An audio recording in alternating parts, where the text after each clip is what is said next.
कभी स्कॉर्पियो पर चढ़कर, कभी बुलडोजर पर चढ़कर भाषण देने वाला एक लड़का जिसने झारखंड की सियासत की नींव हिला दी। नाम है जयराम कुमार महतो।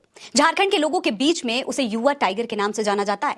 गाड़ी की बोनट पर खड़े होकर जब ये युवा टाइगर दहाड़ता है तो आवाज दूर तक गूंजती है और दूर दूर से लोग उसको सुनने आते हैं, क्योंकि उसके भाषण में सिर्फ स्थानीय मुद्दे, युवाओं को रोजगार, भाषा और अपने हक अधिकार की बात होती है। मजे की बात तो यह है कि जींस और टी शर्ट पहने इस नेता की बातें भी स्थानीय भाषा में इस तरह से सीधी और सरल होती हैं कि उसे सुनने आए गांव वाले उसे जुड़ जाते हैं। उसका चुनावी नारा भी यही था, अब की बार जनता की सरकार। दोस्तों, जयराम महतो उर्फ टाइगर जयराम महतो का जन्म 27 दिसंबर 1994 को झारखंड के पारसनाथ पहाड़ के बगल में बने एक खूबसूरत गांव मानटांग में हुआ था। यहीं से इन्होंने अपनी शुरुआती पढ़ाई भी पूरी की और आगे की पढ़ाई इन्होंने पीके रॉय मेमोरियल कॉलेज धनबाद से की। यहां से इन्होंने एमए से इंग्लिश ऑनर्स किया और फिलहाल जयराम कुमार महतो इंग्लिश लिटरेचर में पीएचडी कर रहे हैं। अपनी पीएचडी के दौरान ही उनका राजनीतिक सफर भी शुरू हुआ।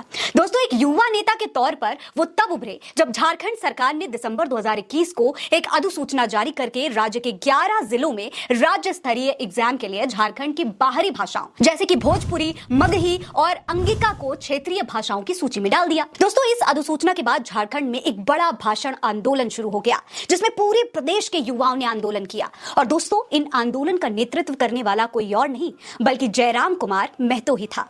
और यहीं से शुरू हुआ महतो की राष्ट्रीय राजनीति का नया सफर। दोस्तों, इसके बाद तो उन्होंने अपनी पार्टी झारखंडी भाषा खतियान संघर्ष समिति भी बना ली और नई पार्टी बनते ही उन्होंने लोकसभा और विधानसभा चुनाव लड़ने की घोषणा भी कर डाली। तमाम रैलियां और बड़े बड़े आंदोलन और गाड़ी के बोनट पर चढ़कर जब महतो भाषण देते थे तो सुनने वालों की कतार लग जाती थी। रांची, बोकारो, गिरिडीह, हजारीबाग, रामगढ़ और धनबाद जैसे जिलों में गांव-गांव घूमकर अपने संगठन को मजबूत करने वाले जयराम महतो पर भारतीय जनता पार्टी और कांग्रेस समेत सभी राजनीतिक दलों की नजर रहती है।